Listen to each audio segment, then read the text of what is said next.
Alors aujourd'hui, on va parler d'observabilité au sein du streaming, comme on vient de le dire. Donc je suis Stéphane, je suis le CTO du groupe Canal+. Ça fait 26 ans que je suis dans le groupe Canal+. J'ai commencé comme développeur, administrateur de bases de données pour être aujourd'hui le CTO. Donc avant, je vais vous donner un peu de contexte de ce qu'est la tech chez Canal. La tech chez Canal, c'est quoi? C'est 1 milliard d'euros d'investissement, un peu plus, 1,1 milliard tous les ans. Qu'on met dans différentes technologies et équipes. C'est le deuxième poste d'investissement du groupe Canal+, le premier étant bien sûr les contenus, le sport, le cinéma, les séries, et derrière, derrière la tech. On est à peu près 5000, donc il y a 5000 personnes qui bossent à la tech partout dans le monde. Alors plus récemment, avec l'arrivée de MultiChoice, on a grossi d'un coup, qui est l'acquisition de MultiChoice la semaine passée. Et on travaille sur différents modes de diffusion. Donc vous connaissez Netflix, vous connaissez Disney, vous connaissez un peu Canal aussi forcément. Disney Plus ou Netflix ne seront que sur de la partie OTT. Nous, on diffuse aussi en TNT, en France, mais aussi au Myanmar ou en Afrique. On diffuse en satellite, donc un peu partout dans le monde, puisqu'on a une dizaine de positions orbitales. En OTT, bien sûr, donc c'est ce que vous utilisez comme application sur vos smartphones, vos tablettes ou ailleurs. Et puis dans certains pays, comme en France ou en Asie, en IPTV, c'est-à-dire qu'on fournit du flux à différents FAI qui vont s'en servir. On a à peu près 1 million de contenus disponibles, donc je vous montrerai juste après comment on arrive à 1 million de contenus. On diffuse à peu près 2000 chaînes dans le monde et on en édite. Donc éditer, c'est-à-dire qu'on fabrique des chaînes linéaires, donc on a l'impression que c'est la fin des chaînes linéaires, mais ce qu'il faut savoir, c'est que c'est encore ce qui a le plus consommé. On en édite à peu près 200 dans le monde. On a à peu près 15 000 serveurs et 17 000 machines clientes qui tournent. Donc tout ça, pourquoi je vous donne tous ces chiffres, et 6 millions de requêtes, bon, c'est quelques chiffres, c'est juste pour vous donner une idée de la quantité de logs qu'on va devoir recevoir et analyser. Alors, on a une particularité par rapport aux autres fournisseurs de streaming, c'est qu'on est un des seuls à agréger autant de contenu. Donc soit de la metadata pour Netflix, pour avoir accès directement au contenu Netflix, mais ou d'ingérer tous les contenus de Apple TV+, directement dans notre application Canal+, Max, Dailymotion ou Paramount, beIN Sport et les autres, ce qui fait qu'on a l'ensemble des données qui existent, en tout cas des plus gros fournisseurs d'OTT, et l'ensemble des contenus.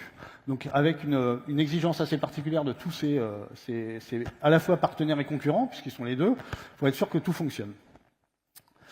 Donc la tech, chez Canal, c'est quoi? C'est ce qu'on appelle le glass to glass. Donc c'est-à-dire glass to glass, c'est assez simple, hein, c'est de la vitre de la caméra jusqu'à la vitre de l'abonné. On maîtrise toute la chaîne technique, d'où les 5000 experts qui bossent sur ce sujet.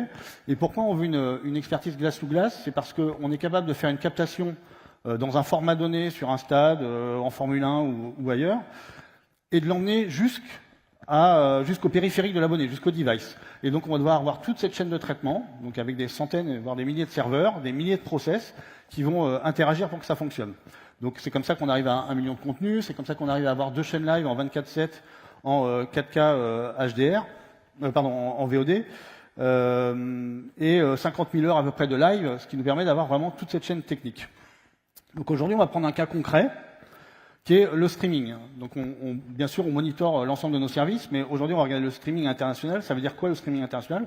Ça veut dire que pour un match de foot, on va prendre la Ligue des Champions en fonction des droits, pour faire simple, on l'envoie un peu partout dans le monde. Donc on envoie ça vous pouvez voir, jusqu'en Polynésie française. Donc avec des temps de latence qui sont ce qu'ils sont, mais on a besoin de l'envoyer là-bas, en Nouvelle-Calédonie, jusqu'aux Antilles, et un peu partout en Afrique. Donc on a monté un projet qui s'appelait Cortex. Et Cortex, c'est quoi? En fait, quand vous envoyez un flux vidéo, donc vous êtes utilisateur sur votre téléphone, vous demandez à accéder au flux, on va vous envoyer le flux. Donc chaque FAI va vous envoyer le flux, donc via de la 5G ou via de la DSL ou de la fibre en fonction de là où vous êtes. Et nous, notre CDN qui est basé en France, vous envoie le flux et envoie un flux à chaque utilisateur. Donc le projet Cortex, ça consiste en quoi? Ça consiste en fait à transformer ce multi-flux, ce multi-feed si vous voulez, en un seul flux directement à chaque FAI. Donc sur un cas comme ça, on génère le flux de la Ligue des Champions, donc on l'envoie, et au lieu de l'envoyer des milliers, voire des centaines ou des millions de fois à chaque utilisateur, on va l'envoyer à chaque FAI via des machines qu'on a appelées Cortex, qu'on positionne chez les FAI et qui vont récupérer un seul flux et l'envoyer eux aux utilisateurs. Donc ça nous permet de réduire la bande passante internationale, ça nous permet aussi d'optimiser la qualité, parce que plus on a d'utilisateurs, plus on va gonfler cette bande passante et moins on pourra en passer et donc obtenir une qualité correcte. Donc on fait ça, donc ça c'est à peu près notre aire de jeu aujourd'hui. Donc ce qu'on a besoin de faire, bien sûr, c'est de monitorer tous ces serveurs qu'on a répartis partout dans le monde, donc ces serveurs Cortex. Donc on a mis jusqu'en Polynésie, chez les différents FAI, un peu partout en Afrique, aux Caraïbes, enfin partout où on diffuse, on met l'ensemble de ces serveurs. Donc on va se positionner un soir de match, Donc un soir de match chez Canal, c'est important, comme beaucoup d'événements, mais un soir de match, on sait qu'il y a un pic. C'est-à-dire que s'il y a un film, vous pouvez arriver un petit peu en retard pour le film, vous revenez quelques minutes en arrière, pas très grave, ça fonctionne. Si le match a commencé et qu'il y a déjà eu un but dans les 10 premières minutes, si vous avez arrivé en retard, forcément, vous avez déjà une alerte sur votre téléphone qui dit qu'il y a un but, donc tout le monde va arriver en même temps. Donc pourquoi c'est important? Parce qu'on va mobiliser une équipe dans une war room, qui peut être physique ou virtuelle via un Teams, tout simplement, où on va mobiliser 20, 30, 40 ingénieurs qui vont monitorer un ensemble de services, de devices et de process. Donc là, c'est là où on reviendra après sur Datadog à la fin. Et cette équipe va se positionner dès le début du match et bien en amont. Donc on va prendre un exemple, qui est le PSG Arsenal, qui est la demi-finale retour, qui a permis au PSG d'aller en finale et de gagner la Ligue des Champions. Alors j'ai pas choisi la finale parce que la finale a été diffusée par plusieurs opérateurs, donc le pic est moins élevé. Donc le vrai très gros pic, c'est 3 millions d'utilisateurs simultanés, donc qui sont là à regarder le match en même temps. Et surtout, ce qui est important pour nous, c'est les 70 000 abonnés par minute. 70 000 abonnés par minute, ça veut dire quoi? Ça veut dire qu'on remplit un stade de France toutes les minutes, avant que le match démarre. Donc pour une raison qui appartiendra à chacun, tout le monde vient quelques minutes avant le match. Personne ne se dit je vais aller à 20h30 voir l'avant-match. Pourtant il y a une émission avant-match. Mais le gros, on va dire que 60 à 70% des gens qui viennent voir le match, ils viennent vers 20h52, 53. Et ce qui fait que pendant 20 minutes, on a un pic qui est exponentiel. Et donc là, on doit pouvoir accueillir tout le monde. Parce qu'on n'est pas un site web où quand vous achetez des billets de concert par exemple, on vous dit vous êtes 1020e sur la liste d'attente et vous rentrerez dans 53 minutes. Vous imaginez que sur un match ça marche pas. On n'est pas les impôts, on peut pas vous dire revenez demain pour déclarer, on vous laisse un peu plus. Nous, il faut que tout le monde rentre pour le début du match et la première minute. Et si les gens peuvent pas rentrer, ils font quoi? Ils zappent, ils reviennent, ils zappent, ils reviennent, et donc on a un risque d'effet boule de neige. Donc c'est à peu près 600 000 requêtes de streaming par seconde. Et bien sûr, tout le monde veut l'avoir en 4K HDR avec le meilleur son, donc on se doit de fournir ça.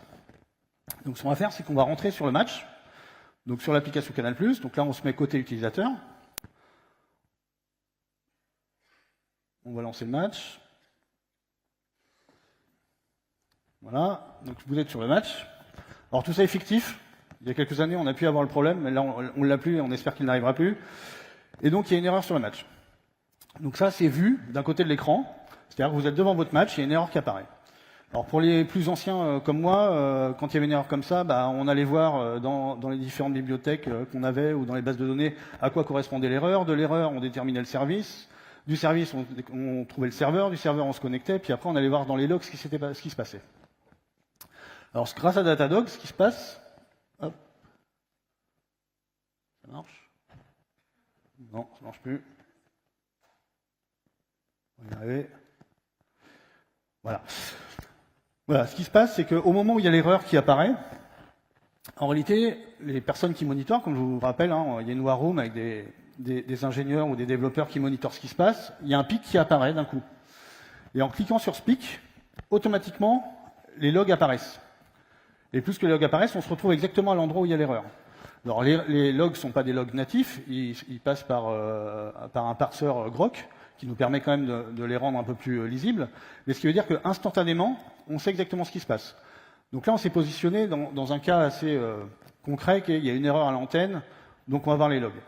Ce qui se passe plus souvent quand même, c'est qu'on a des erreurs qui sont générées, qui ne sont pas visibles à l'antenne, mais qui nous permettent d'anticiper les futurs problèmes. Et grâce à ça, on n'a pas besoin d'aller lire tous les logs en permanence et regarder ce qui se passe, on a juste en 2 clics à pouvoir le faire.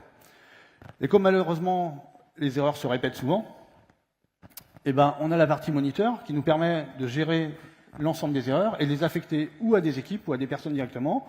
On définit des seuils et des triggers qui font que si cette erreur se reproduit, on ne sera plus obligé de la monitorer comme on la voit tout à l'heure, elle sera automatiquement affectée et envoyée aux personnes qui sont concernées. Donc là, on est dans un cas très concret d'un match live, mais on utilise aussi Datadog pour autre chose, c'est le lendemain. Le lendemain du match, donc on a vu tout à l'heure qu'on envoyait des flux un peu partout, donc c'est un petit peu flouté pour des raisons que vous pouvez imaginer. Ça nous permet quoi? Ça nous permet de regarder le lendemain à peu près ce qui s'est passé, soit sur des devices, soit sur des FAI dans le monde, soit sur nos machines à nous, et de pouvoir ou augmenter la capacité des machines, ou fine-tuner plutôt la bande passante, ou alerter les FAI sur le fait que l'infrastructure va commencer à être juste par rapport à ce qu'on envoie. Donc tout ça est fait a posteriori, dans les jours qui suivent, pour pouvoir nous faire évoluer nos infrastructures. Donc on a vraiment 2 utilisations, on va dire, majeures, qui est une, le live, c'est-à-dire comment on gère en temps réel un problème, une anomalie, qui soit critique ou mineure, qui peut nous donner simplement une alerte sur ce qui va se passer à venir, ou a posteriori, comment on adapte nos infrastructures en fonction de nos consommations. Et pour aller sur un exemple très très concret, donc le Slido vous montre la bande passante qu'on utilise et qui fait qu'on déploie et on fournit de plus en plus. Ce qui est intéressant, c'est de regarder les 276 millisecondes là, qui sont en haut, qui était le temps de réponse avant qu'on positionne ces serveurs dans les différents pays, qui arrive à 82 millisecondes aujourd'hui. Donc quand les gens zappent et quand vous zappez pour aller d'une chaîne à l'autre, c'est beaucoup plus fluide. Et le fait qu'on a un temps de réponse plus rapide, ça nous permet aussi d'envoyer plus de capacité et donc une meilleure qualité d'image. Sans ça, on serait incapable d'envoyer une qualité HD, par exemple, jusqu'en Polynésie. On n'aurait jamais assez de débit ou alors ça coûterait vraiment trop cher. Donc là, c'est vraiment l'utilisation de Datadog, on va dire, dans la façon la plus pure, c'est-à-dire le live, l'analyse a posteriori et puis l'optimisation, nous, de notre métier grâce à ça. Mais la suite, c'est quoi ? La suite, c'est une discussion qu'on peut avoir avec Datadog. Vous êtes tous, j'imagine, au moins sollicités, si vous ne l'utilisez pas encore, les agents, enfin l'IA agentique, les agents IA. Et donc pour nous, le but là, c'est de conserver Datadog pour pouvoir aller jusqu'au bout, c'est-à-dire qu'on puisse piloter l'ensemble des plateformes IA agentiques. Alors, c'est quoi l'IA chez Canal ? Alors, comme beaucoup, ça peut être du chatbot, du voice agent, qui sont des choses assez classiques. Comme on fait, nous, de la télévision, et donc on a des images et de la vidéo, ça peut être de découper des vidéos automatiquement, découper le but, sans qu'on ait rien à faire. Il y a un agent IA qui vient et puis qui détecte qu'il y a eu un but, donc il se met quelques secondes en avant, quelques secondes après. Le but est publié, éditorialisé, puis il peut être envoyé sur des réseaux sociaux. Ça peut être faire du doublage, ça peut être faire du sous-titrage, ça peut être détecter des objets dans des scènes, dire voilà, dans ce film-là, je veux savoir toutes les voitures bleues, je veux avoir toutes les voitures rouges pour à la fin pouvoir faire de la publicité sur des voitures bleues ou des voitures rouges. Donc on va avoir des dizaines, des centaines d'agents IA qui vont être déployés au sein de Canal, comme dans beaucoup d'entreprises. Et donc on a un besoin d'observabilité de ces agents. On a besoin pour le futur de savoir exactement ce que ces agents, comment ils opèrent, ce qu'ils font, s'il y a des problèmes, enfin l'ensemble. Et pour ça, on va s'aider de Datadog. Et il y a une autre utilisation de l'IA qui est plus pure à la technique, qui est aussi d'anticiper les problèmes. C'est-à-dire que là, on voit que quand il y a un incident, on a l'erreur dans le log, mais il va peut-être falloir redescendre dans d'autres logs pour être sûr de connaître la source de l'incident. Peut-être qu'on est juste finalement on va dire, sur la partie immergée de l'iceberg. Donc grâce à l'IA agentique et à ce qu'on va pouvoir faire avec Datadog, on va pouvoir non plus aller juste sur là où il y a l'incident, mais peut-être remonter automatiquement et avoir une proposition qui nous dit en fait la root cause du problème qui est affiché là, c'est pas le log qui est là, c'est le log d'avant. Donc ça, c'est les choses sur lesquelles on travaille. Et puis le dernier élément, c'est les LLM. Donc pour ceux qui travaillent déjà avec, on a forcément Mistral, puisque Arthur parle tout à l'heure, qui est un des meilleurs LLM et le seul LLM français. Mais il y en a plein d'autres. Et donc si vous êtes comme moi, c'est comment on le choisit, lequel on prend. Et puis en fonction des situations, on ne sait pas trop lequel il faut choisir.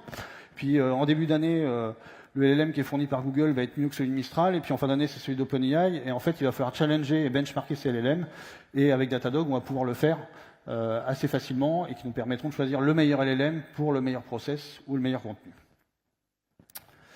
Et voilà. Donc j'ai terminé, je vous remercie. Si vous avez des questions après, je serai par là. Merci à tous.